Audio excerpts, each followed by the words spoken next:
चलिए शुरू करते हैं। आज हमारी केमिस्ट्री की 5वीं क्लास है और इसमें चैप्टर कर रहे हैं हम पहला, ठीक है। उसका नाम है ठोस अवस्था।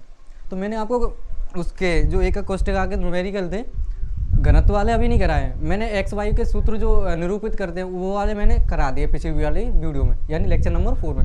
आज हम इसमें देखेंगे उपसय संख्या और उसी को बोलते हैं समन्वय संख्या। उसके बाद रिक्तिका और फिर देखेंगे संकुलन क्षमता, ठीक है।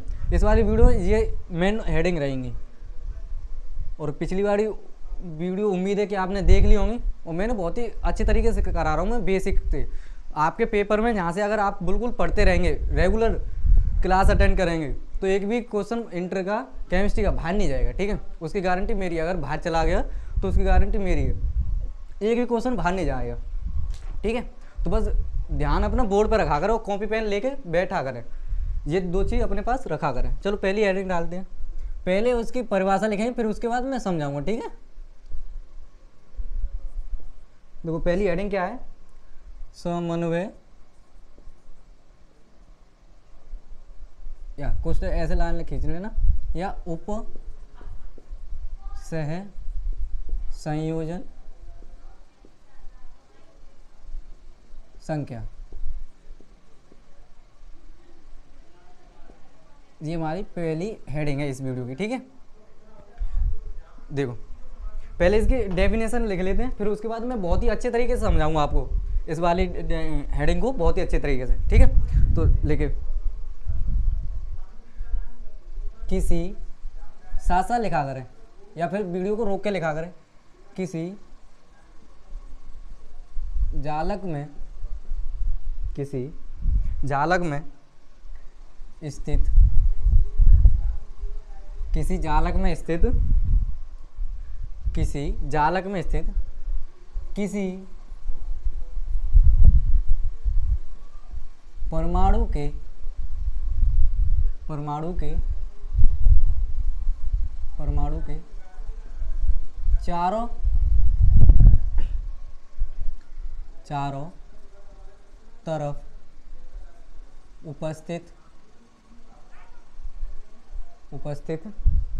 चारों तरफ उपस्थित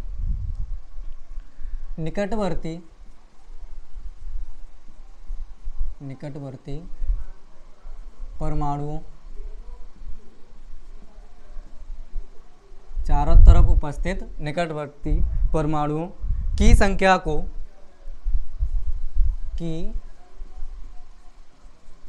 को राइटिंग देख लेना, ठीक है, अपने हिसाब से। संख्या को समन्वय संख्या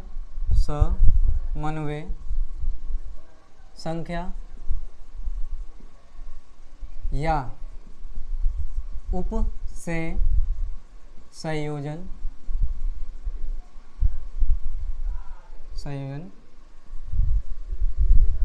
संख्या कहते हैं। देखो इसकी डेफिनेशन क्या है, किसी जालक में स्थित किसी परमाणु के चारों तरफ उपस्थित निकटवर्ती परमाणु की संख्या, परमाणु संख्या को, यहाँ पे परमाणु संख्या को समन्वय संख्या या उपसय संख्या कहते हैं। इसे नोट करो, तब मैं इसको समझाता हूँ।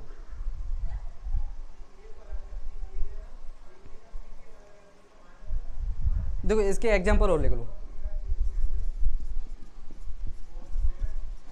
सरल घनीय है, ठीक है, इसमें 6 और काय केंद्रीय में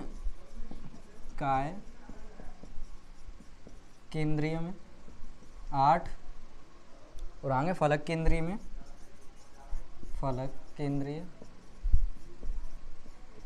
12। यहाँ तक नोट करो पहले।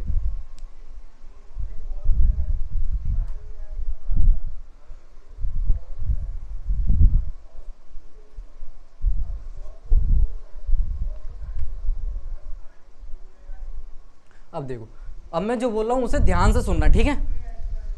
मैं कुछ बना रहा हूँ पहले।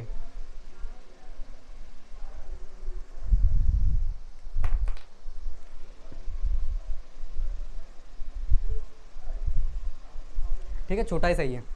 देखो अब हेडिंग पढ़ो, यानी डेफिनेशन। किसी जालक में स्थित किसी परमाणु के चारों तरफ उपस्थित निकटवर्ती परमाणु की संख्या को समन्वय संख्या या उपसहसंयोजन संख्या कहते हैं। एक चीज देखो, आप स्कूल तो जाते ही होंगे, लगभग सब लोग जाते होंगे। तो जिस बेंच पे आप बैठते हैं, यानी जिस बेंच पे आप बैठते हैं, मान लो आप यहाँ पे बैठे हैं, बीच में बैठे, ठीक बीच में, तो आपके इधर भी कोई बैठा होगा और इधर भी कोई बैठा होगा। मोस्टली 3 लोग बैठते हैं एक टेबल बेंच पे, ठीक है। तो उसने बोला क्या है, किसी परमाणु के चारों तरफ उपस्थित परमाणु की संख्या को क्या कहते हैं, समन्वय संख्या या उपसय संयोग संख्या कहते हैं। तो इसकी उपसय संयोग कितनी होगी संख्या, 2 होगी। देखो बीच वाला है तो इसके चारों तरफ कितने लोग बैठे हैं, 2 बैठे हैं, तो इसकी उपसय संयोग संख्या कितनी होगी, 2। अब इसी का देखो, ये कोई परमाणु है और इसके चारों तरफ कितने, 1 2 3 4 5, तो इसकी उपसय संयोजन संख्या या समन्वय संख्या कितनी होगी, 5। समन्वय संख्या एक तरह से समझ लो पड़ोसी, अपने पड़ोसी। पड़ोसियों की जितनी संख्या होगी वो हमारी समन्वय संख्या होगी, ठीक है। यहाँ तक समझे, क्लियर, कोई दिक्कत यहाँ तक? चलो नोट कर लो, फिर आगे कर जाते हैं।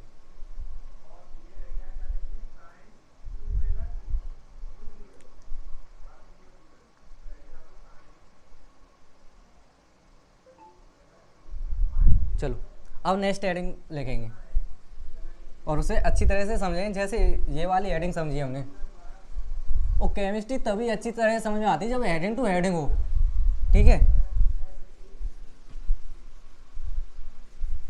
चलो अगली हेडिंग बनाओ, रिक्तिका, रिक्तियाँ हेडिंग है, रिक्तियाँ। रिक्तियाँ को एक तरह से समझ सकते हैं खाली स्थान, यानी खाली स्थान, ठीक है। इसकी डेफिनेशन देखो पहले।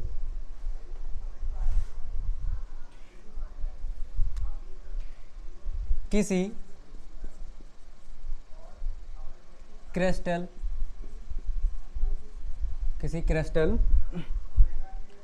में अवयवी कण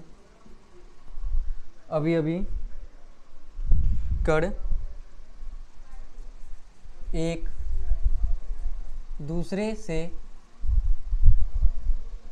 दूसरे से स्पर्श करते हुए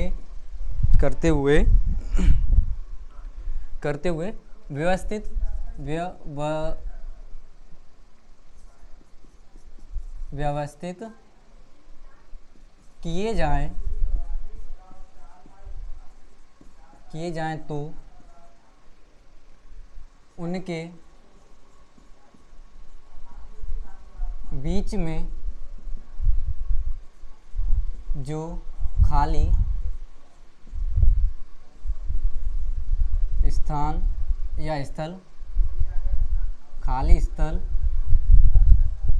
रह जाता है उसे ही रिक्तियाँ कहते हैं। अब देखो इसका चित्र समझे, एग्जाम्पल से देखो, ये कोई 3 परमाणु है,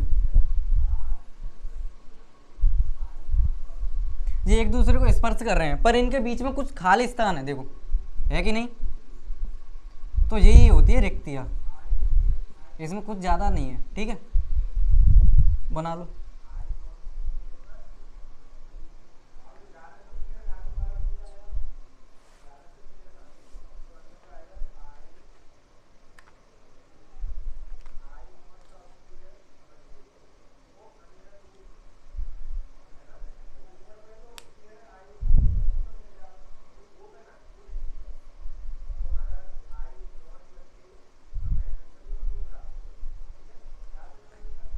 चलो अब देखेंगे हम संकुलन क्षमता, जो कि इस वाली वीडियो की बहुत ही अच्छी हेडिंग है,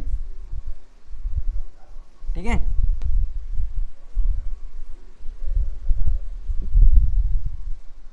हेडिंग लगाओ संकुलन क्षमता।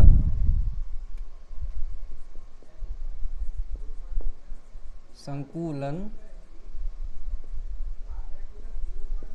क्षमता पहले इसकी डेफिनेशन देख दे, फिर उसके बाद में समझाऊंगा, ठीक है। चलो,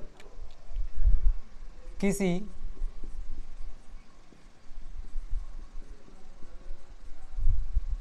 क्रिस्टल में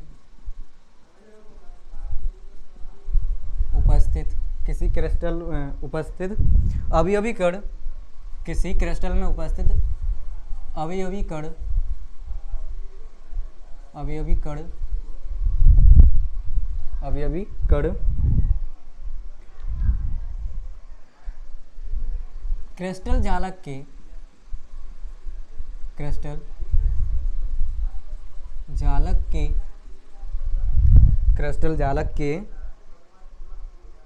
क्रिस्टल जालक के कुल आयतन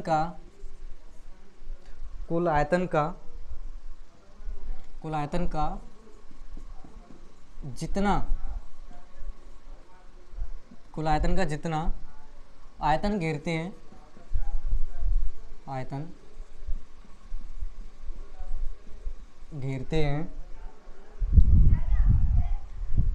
इसे ही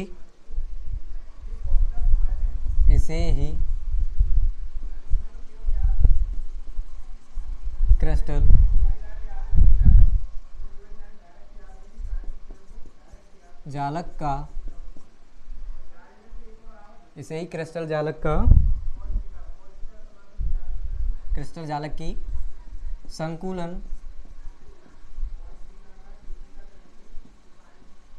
क्षमता कहते हैं, ठीक है। इसका सूत्र है, एग्जाम्पल नहीं, सूत्र, संकुलन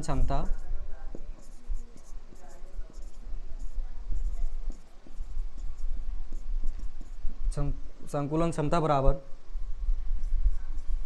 एक परमाणु का आयतन वट्टे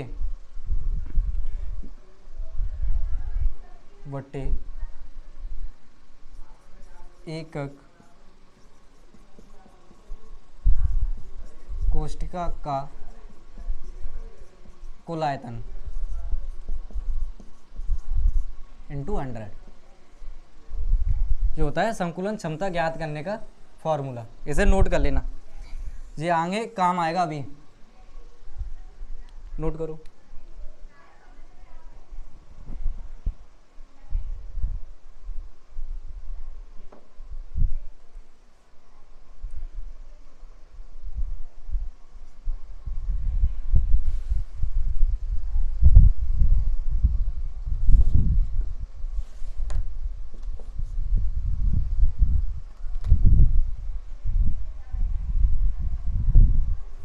देखो, संकुलन क्षमता क्या होती है?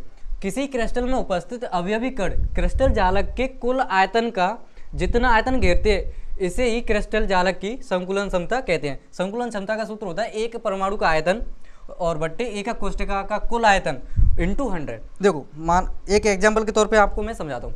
मान लो आप किसी कमरा में बैठ के पढ़ रहे हैं, तो जिस कमरे में आप बैठ के पढ़ रहे हैं उसमें आप अकेले बैठे हैं, तो आपका आयतन यानी एक परमाणु का आयतन हो गया, और पूरे कमरे का आयतन एक परमाणु का आयतन यानी अपना खुद का आयतन, और बट्टे पूरे कमरे का आयतन इंटू 100, तो उससे हमारी क्या निकल आएगी? संकुलन क्षमता निकल आएगी। ये हमारा फॉर्मूला होता है और ये इसकी डेफिनेशन होती है।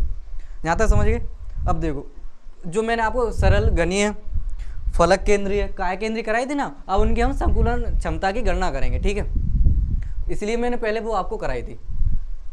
यहाँ तक कोई दिक्कत? नोट कर लो या स्क्रीनशॉट ले लो, और मैं तो वही बताऊँ कि आप लिखा करें, ठीक है। स्क्रीनशॉट लेके कोई नहीं पढ़ पाया है, वो फ़ोन में ही डले रह जाते हैं और कोई नोट नहीं करता उन्हें।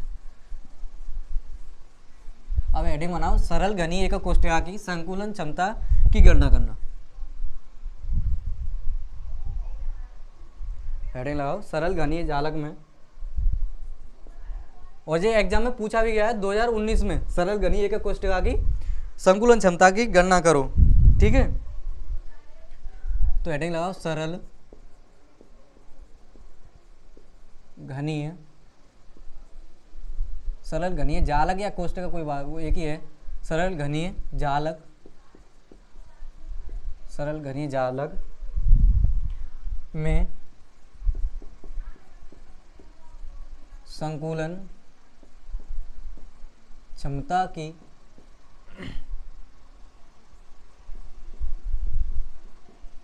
गणना करना। वैसे यहाँ तक ही रहने दो है ना, पर मैंने लिख दिया है। हेडिंग लगाओ, सरल घनी एक जालक में संकुलन क्षमता की गणना करना। देखो पहले इसका चित्र बनाओ।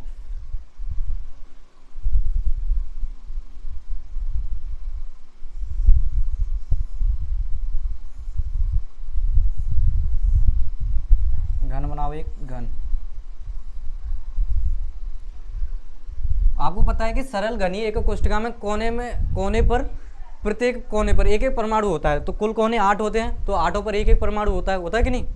और बिन परमाणु की संख्या अगर निकाल लेंगे, कुल परमाणु की संख्या, तो 1/8 के हिस्सा के बराबर होता है 8 का। तो कितना निकलता है? 1। ठीक है। अब देखो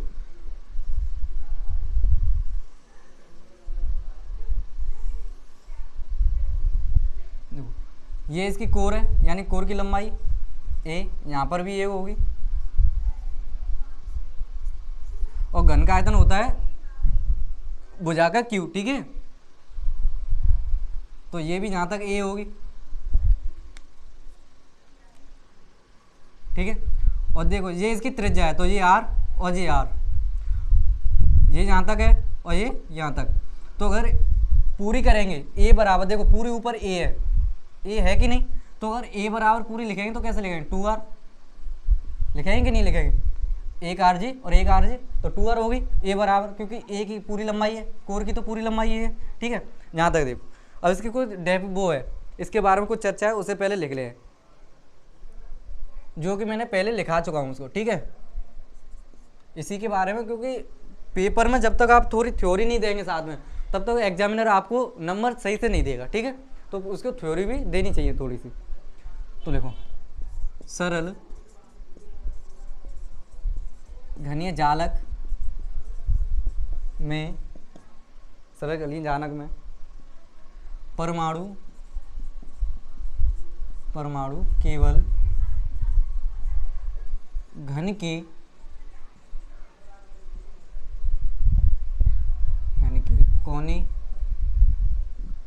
के कोनों पर 8 कोनों है ना, कोनों पर उपस्थित होते हैं। ठीक है, यहाँ तक कोई दिक्कत? घन के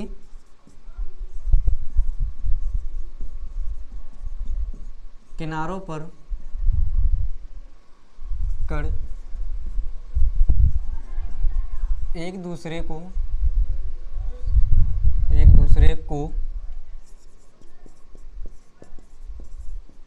स्पर्श करते देखो वो कर रहे हैं, यहाँ पे है, कर रहे हैं कि नहीं? अगर यहाँ पे गोला खींचा है इनके ऊपर, तो कर रहे हैं कि नहीं स्पर्श? एक दूसरे को स्पर्श करते हैं, एक दूसरे के संपर्क में रहते हैं, ऐसे भी लिख सकते हैं।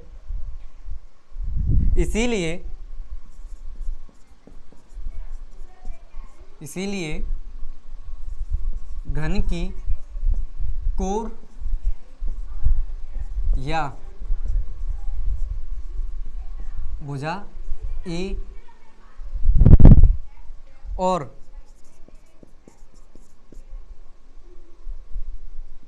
घन का अर्धव्यास आर है। ठीक है, उसमें भी लिखा है ये। यहाँ तक कोई दिक्कत? इसे पहले नोट कर लो, इसलिए ऊपर से मैं इसको मिटाऊंगा फिर।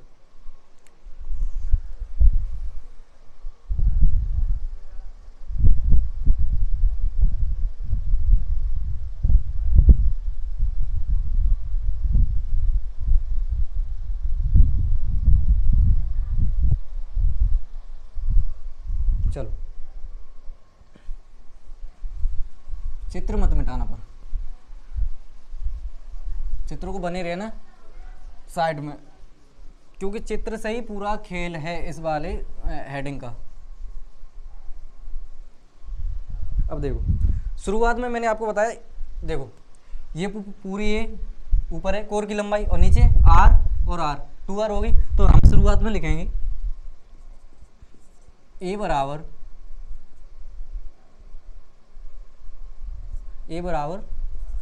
2r, जहाँ से ये ए का मान है, ठीक है। अब देखो घनीय एकक कोष्ठिका का आयतन क्या होगा, घनीय एकक कोष्ठिका का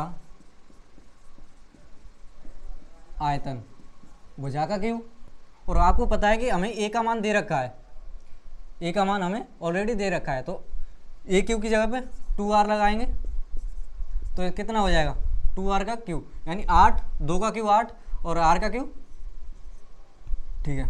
यहाँ तक कोई दिक्कत? तो ये आ गया हमारे घनीय एकक कोष्ठिका का आयतन, ठीक है। अब देखो चूंकि हमारे पास सरल घनीय है तो इसमें परमाणु की संख्या कितनी होगी, 1 होगी। कोनों पर परमाणु की संख्या कुल निकालेंगे तो कितनी होगी, 1। तो नीचे लिखेंगे चूंकि सरल घनीय एकक कोष्ठिका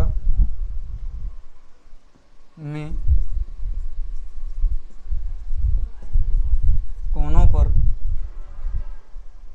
कोनों पर उपस्थित परमाणु की संख्या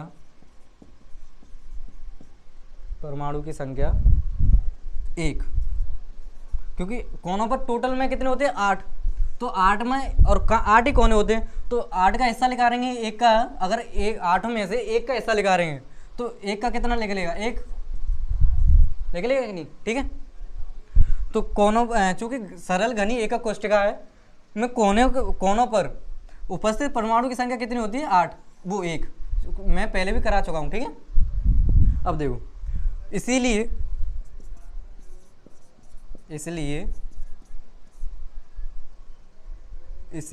एक गोले का आयतन, क्योंकि हमें ऊपर एक परमाणु का आयतन चाहिए, फॉर्मूला क्या था देखो, संकुलन क्षमता बराबर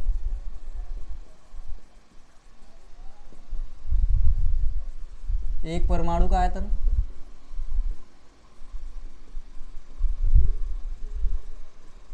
वट्टे एकक कोष्ठिका का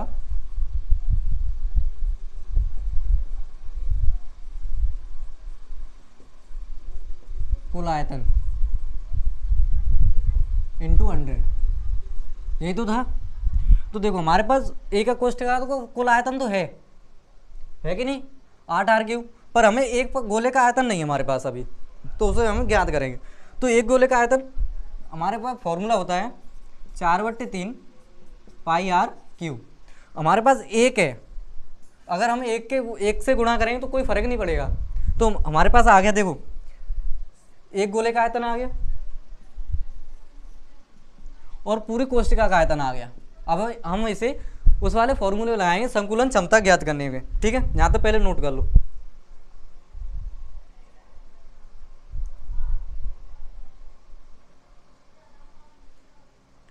चलो मैं यहाँ तक मिटाता हूँ, ठीक है। मान तो याद ही है,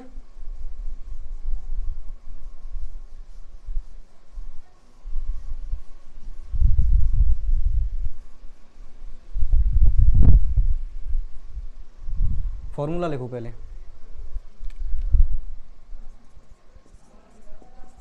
संकुलन क्षमता बराबर, देखो फॉर्मूला लिखा है, मैं डायरेक्ट उसमें लगा रहा हूँ, ठीक है। तो एक परमाणु एक गोले का हमारा आयतन कितना निकला था, 4/3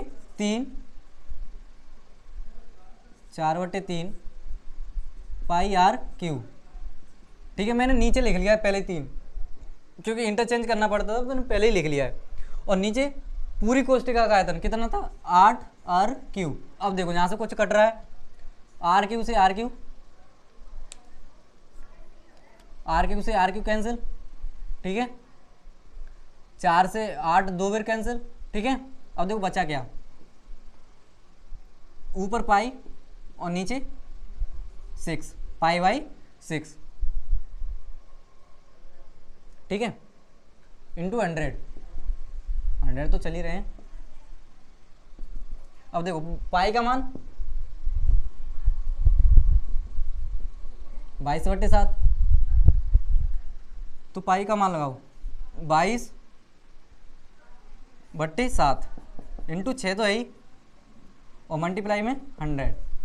अब देखो काट लो, 2 से काटो 11, 2 से 3, तो ऊपर 1100/21। देखो अब भाग दो, 21 पंजे 105, 21 पंजे 105, कितने बचे, 110 में से 105 जाएंगे तो कितने बचे 5, यहाँ पे हो गए 50, 21 दूनी 42, 21 दूनी 42, 50 में से 42 गए तो कितने बचे 8, 80 हो गए, पॉइंट लगा लो, हो गए कि नहीं। अब देखो 80 और फिर कितनी बच जाएगा, 80 में अगर जाएगा 4 1 4 दूनी 8,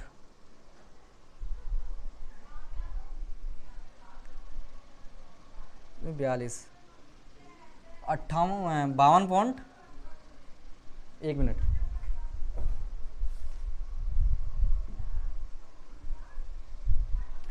देखो फिर से देखो, 21 पंजे 1 से 5, ठीक है, कितने 5 बजे 50 हो गए, 21 दूनी 42, तो ये आएगा लगभग लास्ट में 4, 21 चौका, ठीक है। तो संकुलन क्षमता बराबर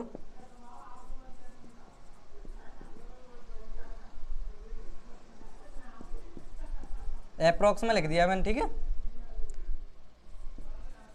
52.4।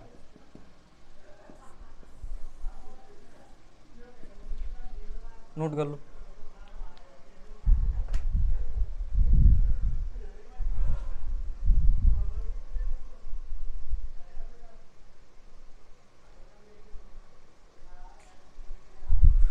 इस वीडियो में मैंने आपको पहले उपसेचन संख्या, समन्वय संख्या उसको बोलते हैं, ठीक है, रिक्तियाँ, संकुलन क्षमता और सरल गणीय एकक कोष्ठिका में संकुलन क्षमता की गणना, ये मैंने 3-4 हेडिंग आपको इस वीडियो में करा दी।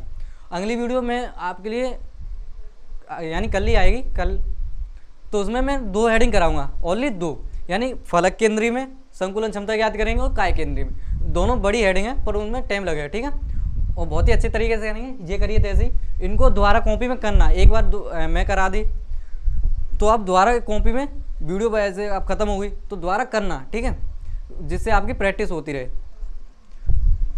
तो ठीक है, मिलते हैं अगली वीडियो, तब तक के लिए जय हिंद।